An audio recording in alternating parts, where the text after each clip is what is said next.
Un cordial saludo a todos los oyentes de Radio María. Un día más, con la gracia del Señor, proseguimos el comentario del Catecismo de nuestra Madre la Iglesia. Y comenzamos hoy, dentro de la explicación de las virtudes teologales, comenzamos la virtud de la caridad. Es a partir del punto 1822. Dedicaremos una serie de programas a explicar esta virtud teologal que la explicamos así como cumbre, fuente y cumbre de todas las virtudes. El punto 1822 dice así: la caridad es la virtud teologal por la cual amamos a Dios sobre todas las cosas por Él mismo y a nuestro prójimo como a nosotros mismos por amor de Dios.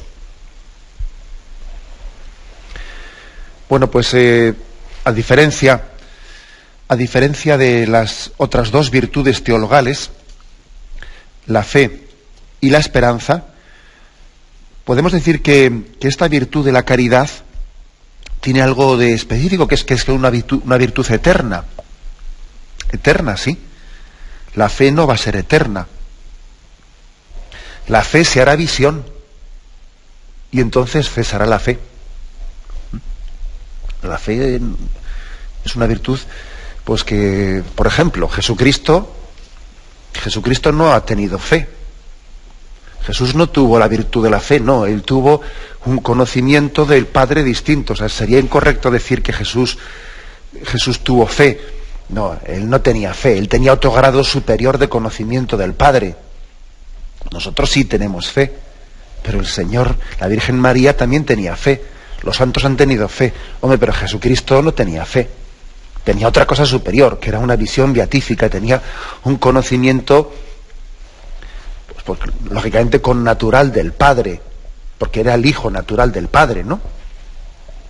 Ojo, porque esto no lo hemos comentado, pero existen también explicaciones erróneas teológicas en las que se habla de la fe de Jesús. No, Jesús no es correcto hablar de la fe de Jesús.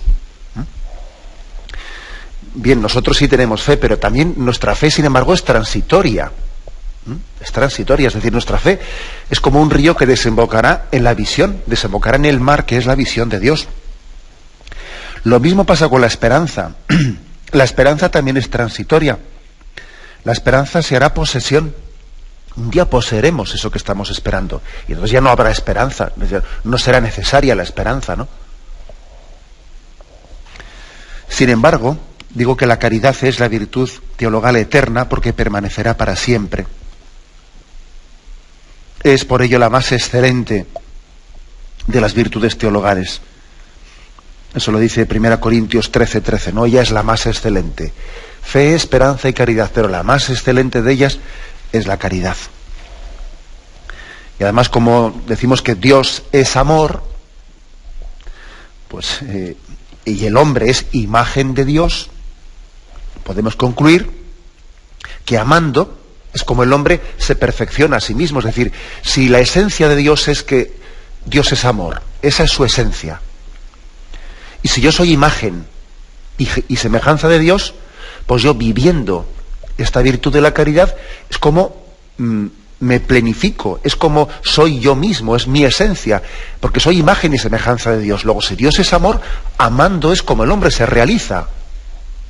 Está bastante claro. Es la esencia. Si tú eres imagen y semejanza de Dios, también es, por participación, también es tu esencia. El hombre ha sido creado por el amor y para el amor. Es tu vocación, es tu sentido. Si no amas, no te realizas. Tu vida no tiene sentido sin el amor. Porque eres imagen y semejanza del que se definió como Dios es amor. Esto es uno de los motivos por los cuales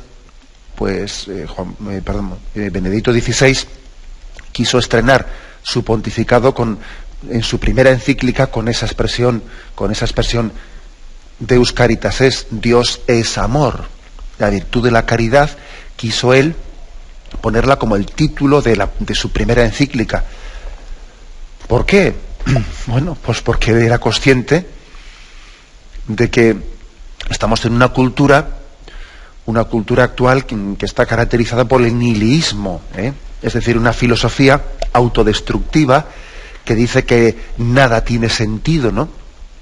El nihilismo es como el decir, esta vida es un absurdo, la vida es una pasión inútil, un sinsentido, qué asco de vida, ¿no? Eso es el nihilismo. Pues bien, frente a eso, el Papa quiso recordar algo básico. Este mundo no es una equivocación, este mundo no es fruto de una casualidad, no es un accidente, sino que es fruto del amor. El hombre solo se entiende como fruto del amor de Dios y solo se realiza en la vocación al amor para la que ha sido creado. Frente al nihilismo, Benedicto XVI comienza su pontificado diciendo: Deus caritas est, Dios es amor, y el amor da sentido a todo. Bueno, pues este es aquí la razón de ser, el porqué.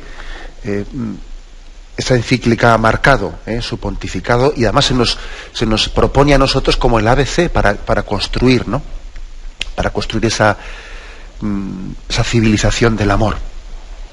Bueno, de ahí partimos, de que esta virtud es central y además es eterna. Me parece muy hermoso que subrayemos esto, que la virtud de la virtud de la caridad, a diferencia pues de la fe y de la esperanza, es eterna.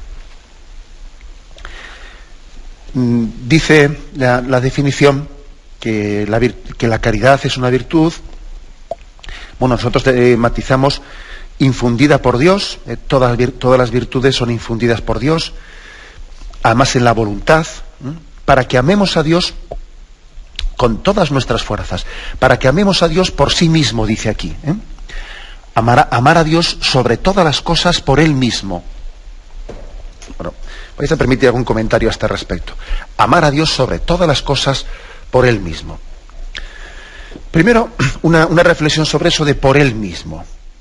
Porque es que, claro, a veces, no sé, yo observo que es frecuente que nos interese Dios en la medida en que nos sirve para el hombre, ¿no? Nos interesa Dios en la medida en que pues, nos permite una convivencia más pacífica. Nos interesa Dios en la medida en que nos permite construir unos valores. Nos interesa Dios, bueno, y por supuesto que eso es verdad. O sea, es decir, por supuesto que nuestra fe en Dios nos permite construir una sociedad más justa. Y por supuesto que nos permite vivir en paz. O sea, poner a Dios en medio de nuestra vida hace que la vida sea más digna. Bien. Eso es verdad. Pero eso tiene un riesgo, como os podéis imaginar, ¿no? Tiene un peligro. Y es que parece que Dios en sí mismo no tiene una especie como de derecho a ser amado por sí mismo, sino por los bienes que de Él me revierte. Como si fuese una especie de utilización de Dios un tanto utilitarista, como hacemos a veces con nuestros padres, vamos, hablando en plata, ¿no? Como a veces, sí, el padre me sirve para esto, el padre me sirve para lo otro, la madre me sirve para esto, me sirve para lo otro. Oiga, mire usted, mi madre o mi padre es mi padre, aunque me sirva o su momento de ancianidad, cuando mi padre, en principio, lo que hace es sencillamente amar y ser amado, me sirve exactamente igual, porque no es cuestión de servir, no es cuestión de servir. Es que es la fuente del amor de la que yo he recibido la vida, y por lo tanto yo tengo una relación con mi padre y con mi madre no por lo útil o por las utilidades que de ellos se revierta, sino por sí mismo.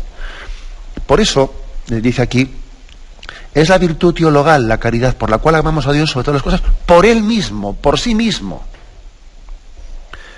Leía yo hace pocos días pues unas declaraciones de un teólogo, pues yo creo que, de una tendencia bastante secularizada, ¿no? En las que, pues venía a remarcar este aspecto que digo yo que hay que tener cuidado con él, ¿no? Decía, a Jesús no le interesaba tanto la religión.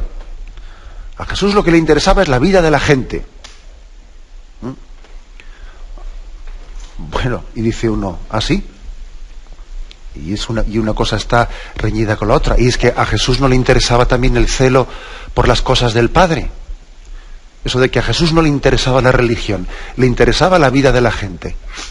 Hombre, yo creo que uno se acerca al Evangelio y cuando ve a Jesús, por ejemplo, expulsando a los mercaderes del templo, y allí los discípulos se impresionaron por aquel gesto que hizo Jesús y recordaron aquel texto que decía: el celo de tu casa me devora. A Jesús, por ejemplo, en ese gesto le estaba importando la gloria de Dios Padre, ¿no? ¿Cómo que eso, que a Jesús no le importaba la religión? Si entendemos por religión nuestra relación, aquello que ordena nuestra relación con el Dios verdadero y que nos permite enfocar y conducir el ser adoradores en espíritu y en verdad, ¿cómo que no le importaba eso? Pues claro que le importaba, ¿no? Precisamente él quería ser el auténtico glorificador de Dios Padre. O sea, ojo con caer en ciertos simplismos, ¿no? Cuando se dice mucho de que la religión pues tiene que ser juzgada en la medida en que, bueno, pues preste un servicio integral a las personas, ¿no? Incluso yo, en este contexto, pues yo he escuchado a teólogos, me refiero de estas tendencias secularizadas, ¿no? Decir, no existe religión verdadera o religión falsa, no existe religión más verdadera o menos verdadera. Lo que existe es una religión que dignifica más al hombre o que dignifica menos al hombre. Oiga, mire usted, eso yo creo que es una manipulación, es una manipulación.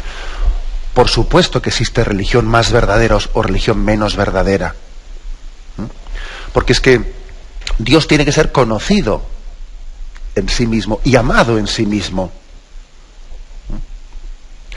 Y aparte que eso de que la religión es verdadera en la medida en que dignifica más al hombre y que, bueno, pues le plantea un estilo de vida más digna y más tal, bien, eso es cierto, pero ojo con la percepción que tú tienes de eso, porque claro, seguro que con esos esquemas,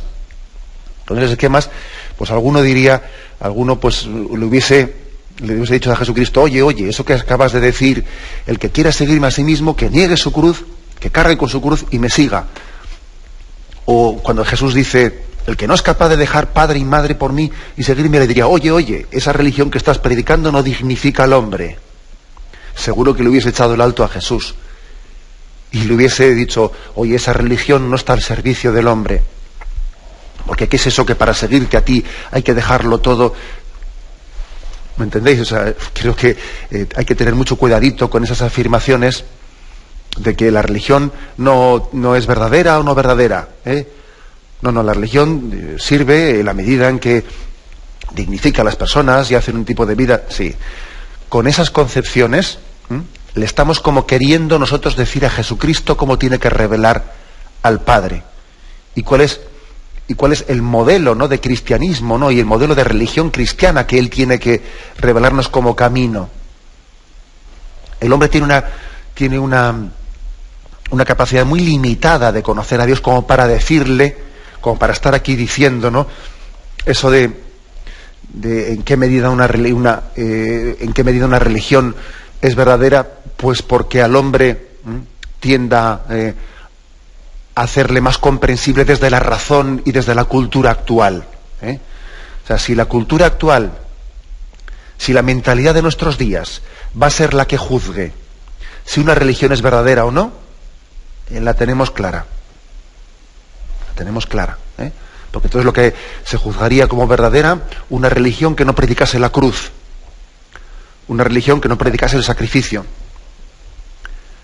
una religión que predicase sencillamente pues el dejarse llevar por unos buenos sentimientos filantrópicos. Esa sería la religión de la cultura actual. Por eso, permitidme que insista en este aspecto, ¿no? Cuando se dice: la caridad es la virtud teologal por la que amamos a Dios sobre todas las cosas, por Él mismo, creo que es importante insistir en que Dios tiene que ser amado y conocido por Él mismo, por la propia verdad que Él ha revelado, y no en la medida en que eso a mí me resulte comprensible para mi esquema, en la medida en que ese Dios me sirva para confirmar mis criterios y mi ideología, en la medida en que me sirva para un tipo de vida que yo entiendo que es la más correcta, ¿no? Ojo con juzgar a Dios o aceptar o rechazar a Dios en la medida en que coincide con mis esquemas de partida.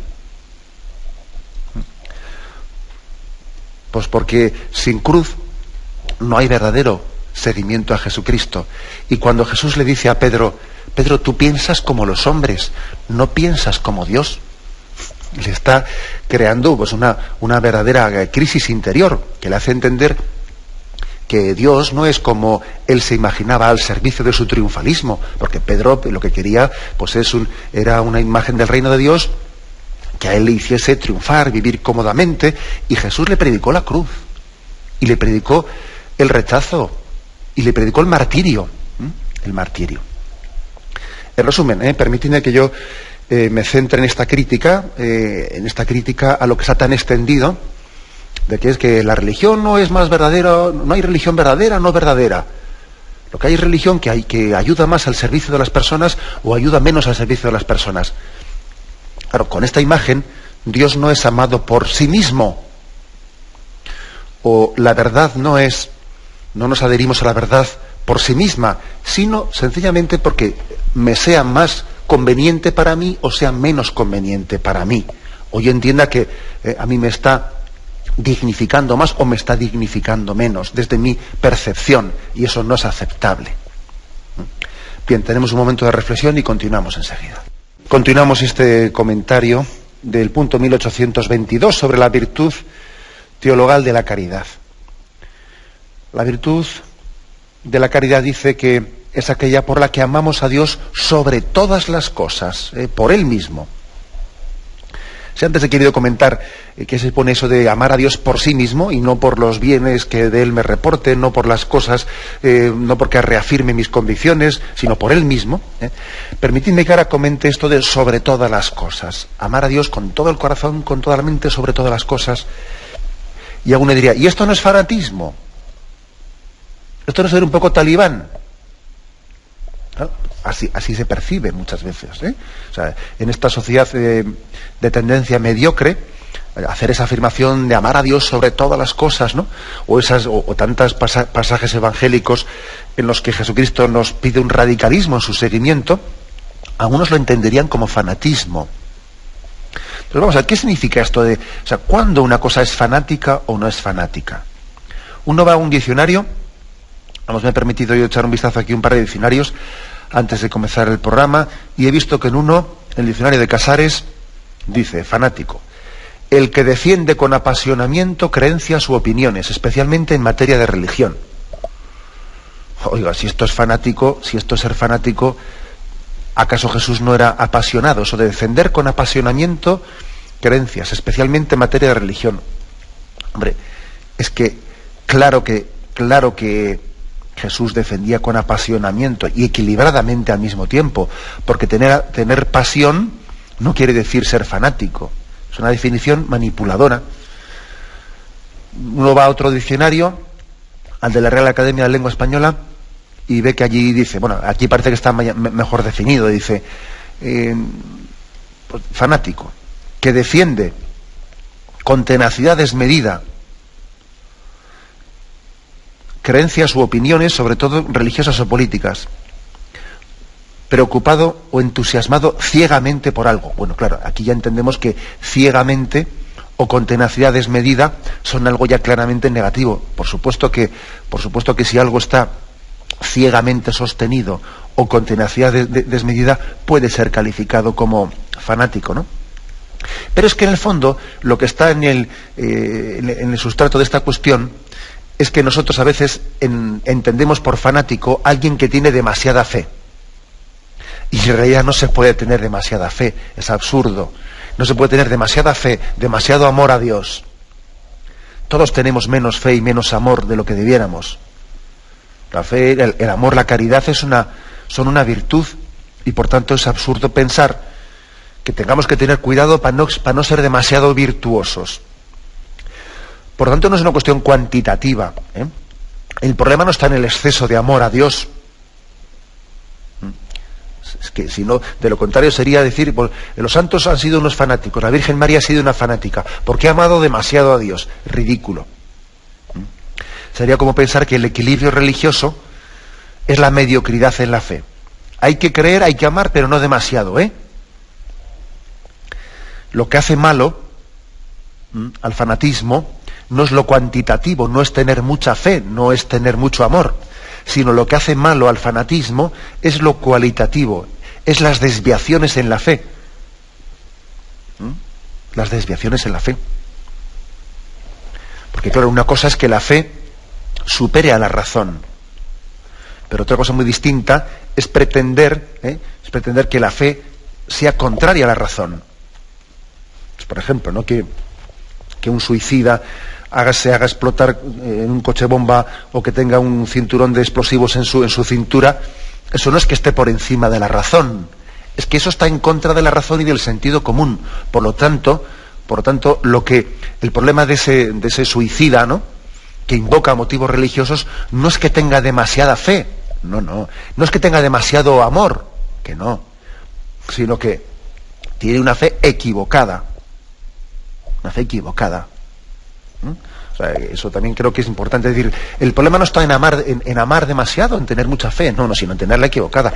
Y esta es una cuestión clave en la que pues el Santo Padre, cuando tuvo aquel famoso discurso en Ratisbona, que tanta polémica suscitó en aquel viaje a Alemania, pues, él lo que afirmó claramente frente a una concepción fanática de la religiosidad es que la fe y la razón tienen que ir de la mano, y aunque la fe supera a la razón, y por eso Jesús le dice a Pedro, no, tú no entiendes, Pedro, tú no entiendes, aunque la fe supera a la razón, la fe no puede ser irracional en el sentido de ser contraria a la razón, la superará.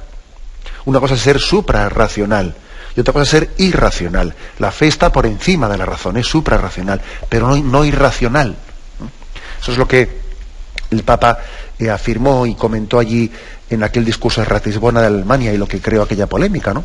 Pues porque la tradición cristiana siempre ha tenido esa conjunción entre fe y razón frente a otras religiones donde no ha existido tal diálogo fe-cultura o fe-razón. Pero vamos a lo que iba, a lo que a nosotros nos interesa en este momento. Nosotros no podemos permitir que se nos introduzca, ¿no?, esa especie de interpretación de que para no ser fanático lo que hay que hacer es vivir pues una virtud en su mediocridad, sin exagerar. Amar a Dios pero sin exagerar. Creer en Dios pero sin exagerar. Eso es absurdo, porque el problema del fanatismo no está en lo cuantitativo, no está en creer demasiado, en amar demasiado, sino en lo cualitativo, en creer mal, en creer erróneamente, en adherirse a errores de fe. Cuando uno está adherido a esa verdad revelada en Cristo, no tiene ningún peligro de amar demasiado o creer demasiado. Bueno, este es un matiz importante, porque es que cuando Santo Tomás dijo aquello de que en el medio está la virtud, una falsa interpretación de esa expresión pues puede ser la de que justificar la tibieza o las medias tintas. No, eso sería una ridiculización, una ridiculez, perdón. Porque claro, la virtud exige totalidad, la perfección exige totalidad. Eso lo dijo Aristóteles, y tomado de él lo continuó Santo Tomás. Es decir, no basta con ser un poco generoso, hay que ser plenamente generoso. No basta con ser un poco paciente, hay que ser plenamente paciente. Esa es nuestra meta. Entonces, cuando dice amarás a Dios sobre todas las cosas con todo el corazón, eso no es ningún fanatismo ni ninguna exageración, ni se puede invocar eso de que es que en el medio está la virtud. Entonces, como en el medio está la virtud, hay que amar a Dios, pero a medias. No, eso no es así. La interpretación correcta de la expresión de que en el medio está la virtud no se refiere a la intensidad de la virtud, sino a las obras concretas a través de las cuales se pone en práctica la virtud. Por ejemplo, pues no cabe duda de que tenemos que ser plenamente piadosos. de que hay que amar, o sea, de que la virtud de la religión hay que vivirla en plena intensidad, no ser un poco religioso, sino plenamente piadoso. Bien, pero a la hora de discernir si tenemos que hacer 5 minutos o 5 horas de oración diaria, habrá que entender que en el medio está la virtud y que lo más prudente será optar por un tiempo intermedio, lo más probable, que nos permita profundizar en la vida de oración sin desatender otras obligaciones que podemos tener en nuestra vida, ¿no? Y podríamos poner otros ejemplos. Por ejemplo, a nivel caritativo, ¿hay que ser plenamente caritativo? Sí, pero eso no quiere decir que tenga que dar todo el dinero que tengo en el banco de forma que mis hijos se queden sin un sustento en la vida. Es decir, que no es lo mismo la intensidad de la virtud, que siempre debemos de intentar que sea máxima. Ahí no cabe interpretar eso de que en el medio está la virtud. No. La virtud siempre tiene que ser de intensidad máxima. Una cosa es la intensidad de la virtud y otra cosa es los medios concretos a través de los cuales la ponemos en práctica. Sería falso interpretar que es más caritativo el que dio sus ahorros a los pobres dejando desatendida a su familia. Ese no fue más caritativo. Seguro que el Espíritu Santo no fue el que le sugirió tal cosa, sino le sugirió por su mera impulsividad o yo qué sé qué. Es más caritativo el que entregó a los necesitados una cantidad bien discernida, según sus posibilidades, y continúa atendiendo a sus hijos. Luego, cuando nos dice el primer mandamiento, amarás al Señor con todo tu corazón, con toda tu alma, con todo tu ser, lo mantenemos. Y eso no es ninguna exageración extremista. Y no tenemos que confundir eso con una especie de moral de prudencia, de mediocridad. No, señor. En absoluto. Nosotros, el cristianismo predica una moral de heroísmo y no es una moral de mediocridad. Eso me lo habéis oído decir a mí en otros momentos hablando de las virtudes. Cuando a veces en nombre del equilibrio y de la moderación, se nos propugna pues una moral de prudencias. Y voy a ser claro, pues por ejemplo, cuando Fernando Savater o algún tipo de estos de filósofos que escriben libros de ética y están propugnando claramente una ética de mediocridad, ¿no? Y entonces uno ve y quieren contraponerla al cristianismo que predica una moral de heroísmo. Fijaros lo que son los mártires, ¿no? Sin embargo, en estas otras concepciones se predica una especie de ética llamada de prudencia, que en el fondo es una ética de mediocridad. Pues se propugna entre la soberbia y la humildad una especie de orgullo digno. Entre la avaricia y la generosidad, bueno, pues ni una cosa ni otra, ¿no? Ni avaricia ni generosidad, una sana ambición. Entre la lujuria y la castidad, pues una naturalidad sensual. Entre la ira y la paciencia, hay que tener carácter espontáneo. Entre la gula y la templanza, pues el gusto propio. Entre la envidia y la caridad, bueno, pues un egoísmo controlado. Entre la pereza y la diligencia, bueno, pues una especie de comodidad, comodidad personal, ¿no? Bueno, pues es absurdo, ¿no? Es, ¿cómo diríamos, pues? Confundir esa expresión de Santo Tomás de Aquino de en el medio está la virtud, confundirla para justificar la mediocridad, la tibieza. En resumen, que esta expresión de que debemos de amar a Dios con todo el corazón, con todo el alma, la virtud, por definición, debe de ser plenamente intensa. Una virtud, por el hecho de que sea intensa, no es desequilibrada. Lo que podrá hacerlo desequilibrado sean los medios concretos, incorrectos que aplique, no la virtud en sí misma. Bien, tenemos un momento de reflexión y continuaremos enseguida. Continuemos en esta explicación del punto 1822 del Catecismo, que introduce el apartado sobre la virtud teologal de la caridad. Vuelvo a leerlo. La caridad es la virtud teologal por la cual amamos a Dios sobre todas las cosas por Él mismo, y a nuestro prójimo como a nosotros mismos, por amor de Dios. Vamos a la segunda expresión ahora, ¿no? Y a nuestro prójimo como a nosotros mismos por amor de Dios. Yo creo que una primera cosa que nos puede resultar, ¿no?, un tanto chocante, o que puede chocar entre esta afirmación de la explicación que la Iglesia Católica hace de la virtud de la caridad, de lo que pues culturalmente hoy se entiende, puede provocar una cierta dificultad de comprensión, es esto último de amar a Dios. Quizás yo creo que es más comprensible en nuestra cultura lo de amar al prójimo como a uno mismo. Bueno, yo creo que eso sí se entiende más fácilmente. No hagas a los demás lo que los demás no quieras que te hagan a ti.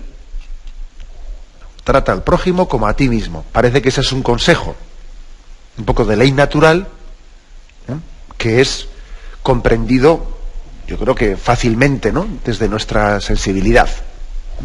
Tenemos ocasión de hablar de esto, por cierto, de qué diferencia hay entre amar a Dios, amar al prójimo como a uno mismo, o amar al prójimo como Cristo nos ha amado. Bien, bueno, eso ya vamos a comentarlo. Pero ahora me quiero fijar yo eso que dice, y a nuestro prójimo como a nosotros mismos por amor de Dios. Por amor de Dios. Claro, porque alguno dice, oye, yo quiero que a mí me quieras por mí mismo, Yo no quiero que tengas compasión de mí, o que, ¿cómo vamos a decir? Que vengas a mí queriéndome, pues porque tu religión te lo manda, como que no sale de ti espontáneamente, ¿sabes? Sino que tú estás viniendo aquí a quererme porque tienes una especie de precepto religioso que te está pidiendo, te está obligando que me quieras a mí. A mí no me tengas caridad, yo no quiero que me tengas compasión, yo quiero que me quieras por mí mismo, no que haya otra razón ajena a mí que sea el motivo de tu cariño. Este argumento, hombre, pues posiblemente así, de una manera tan así a lo bruto, pues no lo escuchemos, o igual sí, ¿verdad? Pero sí que está ahí, es decir, hay una cultura soberbia en la que el hombre pues se resiste a que otra persona le manifieste un amor o le manifieste una entrega por amor de Dios. Por amor de Dios. Bueno, ¿qué hay que decir? ¿Cómo respondemos a esta afirmación? O si no es afirmación, concepción, o a esta cultura que está ahí impregnada, ¿no?, en la secularización actual. Hay que decir que siempre que amamos, siempre que el hombre ama, está buscando, o sea, tiene una razón última para amar. Tiene una razón última. O sea, nadie, sería ridículo pensar que el amor brotase únicamente de impulsos, impulsos ciegos emocionales. Es absurdo. Tenemos una cultura muy poco racional, en la que pretende reducir el amor a impulsos emocionales. Y esa es la primera trampa de partida. Cuando alguien te dice, no, a mí quiéreme por mí mismo, yo no quiero que tú me quieras por amor de Dios. Quiéreme por mí mismo. Entonces, ¿qué hay detrás de esa expresión? Pues que esa persona se piensa que el amor pues son únicamente una especie de impulsos emocionales, y no se da cuenta que el amor está radicado en la voluntad. La voluntad también está radicada, está conjugada con la razón, y por lo tanto amar no es únicamente un impulso emotivo. Amar también es encontrar un sentido en lo que hago. El amor auténtico, no una especie de impulso emotivo, ¿no? El amor auténtico es aquel que ha descubierto un sentido, una razón, un sentido en las cosas. Entonces, cuando el creyente, el cristiano, descubre la dignidad del ser humano, eso le ayuda a amar a esa persona. Entonces, esa persona, el cristiano, descubre, esta persona que tengo delante de mí tiene una dignidad muy grande, porque es un hijo de Dios. Es un hijo de Dios. Dios le ha creado, Dios le ha amado, Dios ha entregado su vida por él en la cruz. Fíjate qué dignidad tan grande tiene esta persona que está delante de mí. Y entonces yo tengo una razón muy grande, ¿no?, que suscita el amor en la voluntad. El sentido, la razón, suscita el amor, da razones para amar. Hay razones para amar. Ojo, que el amor no es únicamente un impulso emotivo. Que esta es una de las grandes debilidades, ¿no?, de nuestra cultura, que está totalmente a merced de los altibajos emotivos. Se me está acabando el amor y cosas por el estilo que estamos por ahí oyendo, ¿no? Es que estamos totalmente supeditados a la inestabilidad emocional. Hay razones para el amor y esas razones no tienen altibajos, son constantes. Y esta persona que está delante de mí, yo descubro en ella una imagen y semejanza de Dios y descubro que es querida por Dios. Y si el Señor ha entregado su vida por ella en la cruz, yo tengo una gran razón para amar. Luego, benditas sean esas razones para el amor, ¿no? Y así uno interpreta lo que es amar al prójimo por amor de Dios. Pero claro, algunos ridiculizan esto y dicen, no, claro, este viene a mí a hacerme una obra de caridad porque así se apunta un tanto para ir al cielo. No me quiere, ¿verdad? Él a mí me desprecia, pero viene, pues eso, pues me cuida un rato porque estoy solo y así con eso está haciendo como un pequeño mérito para luego ir al cielo. Mira, no me ridiculice las cosas, ¿eh? O sea, no seamos absurdos. Esa no es la interpretación correcta de amar al prójimo por amor de Dios. No, sino que Dios mismo es el que me descubre las razones profundas para amar a esta persona. Porque si Cristo la ha amado, yo la amo. Y si Cristo a esta persona no ha sido capaz de ver en ella un hermano, ¿cómo no va a ser hermano mío? Razones para el amor, razones para la esperanza, razones para la caridad. Y ahí no la auténtica expresión de eso de amar al prójimo por amor de Dios. También, por supuesto, que nosotros entendemos esta expresión en el sentido de ser instrumento de Dios. El Señor también quiere amar a esta persona a través mío. Eso no se dará cuenta de ello, por supuesto. Pero aquello que le decía el Señor, ¿no?, a la beata Teresa de Calcuta, cuando tuvo aquella primera revelación que quería con ella manifestarle la voluntad o el designio que tenía de que fundase las misionerías de la caridad, el Señor a la Madre Teresa de Calcuta le dice: llévame a los pobres, llévame, yo quiero amar a los pobres a través de ti. Y allí también otra explicación, otra interpretación añadida, no contra la anterior, sino que hay que sumarla, de qué significa eso de amar al prójimo por amor de Dios. Dios también ama a través de nosotros al prójimo. Y Dios quiere que nuestras manos sean sus manos que acaricien al prójimo. Y que nuestros labios sean los labios de Dios. Y hay otra expresión, otra imagen que también lo completa. Una más, cuando nosotros decimos, cuando el Evangelio nos recuerda, ¿no?, tuve hambre y me distes de comer, tuve sed y me distes de beber. Es decir, Dios mismo está en el prójimo, Dios mismo está en él. Es decir, al amar al prójimo, amo a Dios mismo que está en él. Luego, yo puedo decir verdaderamente de que amo al prójimo en sí mismo y por sí mismo, porque Dios precisamente le ha amado.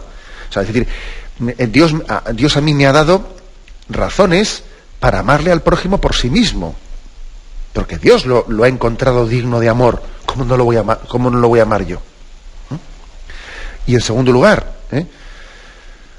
o en tercer lugar, ¿no?, porque hemos dicho que el segundo lugar sería Dios mismo quiere amarle al prójimo a través de mí. Pero en tercer lugar había que decir, yo también amo a Dios mismo en el prójimo, porque es Cristo el que está en él, en el hambriento, en el sediento.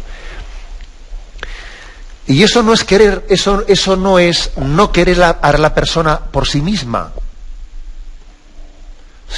sino que además de que le quiero a la persona por sí misma, también amo a Cristo en ella. Luego, a mí no vale que me digan eso de que, no, pero claro, tú estás cogiendo a esta persona, a ti esta persona no te interesa por sí misma, ¿eh? Tú la has cogido como un instrumento. Sí, a mí esta persona me interesa por sí misma. ¿Cómo no me va a interesar por sí misma esta persona si al Señor le interesó por sí misma? Si es el Señor el que me ha enseñado, el que me ha descubierto que yo tengo que amar a esta persona por ella misma. Si es el Señor el que me ha descubierto. Pero es que además de eso, también el Señor me ha revelado que Él está presente en ella. Y todavía eso me añade un motivo más para el amor. Y ahí, por lo tanto, ¿no? Cómo interpretamos eso, amar al prójimo como a nosotros mismos por amor de Dios. Nos quedamos aquí, en esta explicación del punto 1822. Continuaremos, si Dios quiere, porque son varios los puntos que el Catecismo reserva para la virtud teologal de la caridad. Me despido con la bendición de Dios Todopoderoso. Padre, Hijo y Espíritu Santo, descienda sobre vosotros. Alabado sea Jesucristo.